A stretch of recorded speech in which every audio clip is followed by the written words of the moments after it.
देवरानी जेठानी की नोकझोंक। शांति देवी का घर एक छोटे से गांव में था।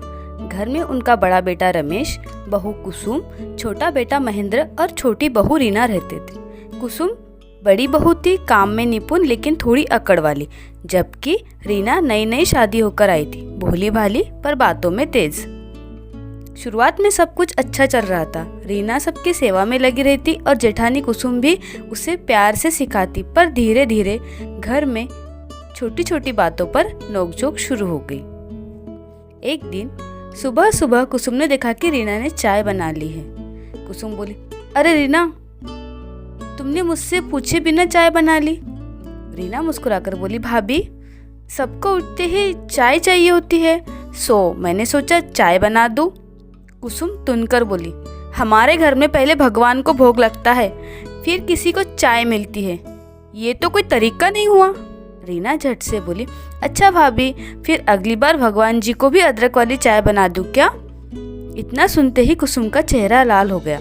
शांति देवी ने आवाज लगाई, बस करो दोनों, सुबह सुबह भगवान का नाम लो, तकरार नहीं।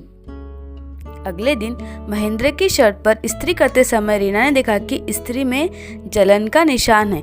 उसने सोचा कि पुरानी इस्त्री खराब है, नई खरीद लानी चाहिए। जब वह नई इस्त्री लेकर आई तो कुसुम बोली, इतना पैसा खर्च करने की क्या जरूरत थी, पुरानी भी चल रही थी। रीना ने कहा, भाभी, पुरानी इस्त्री तो कपड़े जला देगी, इसलिए नहीं ले आई। कुसुम बोली, हमारे ज़माने में तो हम बिना इस्त्री के भी कपड़े पहन लेते थे, कोई कमी नहीं थी।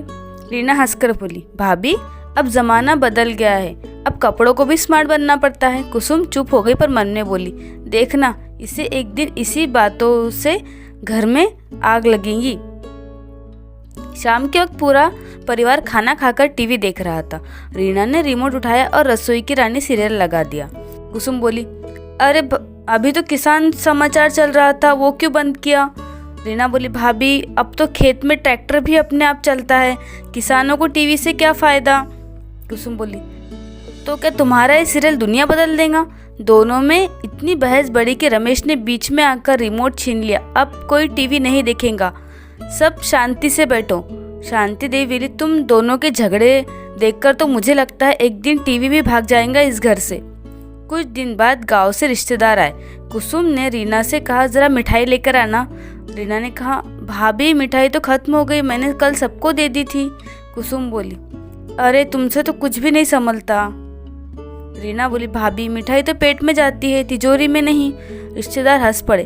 कुसुम का चेहरा उतर गया। शाम को जब सब चले गए तो कुसुम ने रीना को खूब सुनाया। बहुत मज़ा आया ना सबको हंसाकर? रीना बोली, भाभी, मैं तो बस सच्चाई बोल रही थी। शांति देवी ने फिर दोनों को समझाया, घर का सम्मान घर की औरतों से होता है, एक बोल मिठास हो तो घर की मिठास भी कायम रहती है ना? एक दिन अचानक शांति देवी बीमार पड़ गई। दोनों बहुएं उनकी सेवा में लग गई। रीना ने दवा दी, कुसुम ने खाना बनाया। पहली बार दोनों ने बिना झगड़े के एक दूसरे की मदद की। शांति देवी मुस्कुराई, देखो बेटियों, जब तुम दोनों साथ होती हो तो घर में लक्ष्मी बसती है, और जब झगड़ती हो तो घर का सुख रूठ जाता है। कुसुम ने रीना का हाथ पकड़ा, बहन माफ़ करना, मैं अक्सर गुस्से में बातें बोल देती हूँ। रीना बोली, भाभी, मुझे भी माफ़ कर दो, कभी कभी जुबान चल जाती है। दोनों ने एक दूसरे को गले लगाया। शांति देवी ने कहा, बस बेटियों, अब ऐसे ही रहना, रसोई से लेकर आंगन तक अगर एकता रहेंगी तो घर का हर कोना मुस्कुराएगा। घर में छोटी मोटी नोकझोंक होना स्वाभाविक है, लेकिन अगर बात बढ़ जाए तो रिश्तों में दरार पड़ जाती है।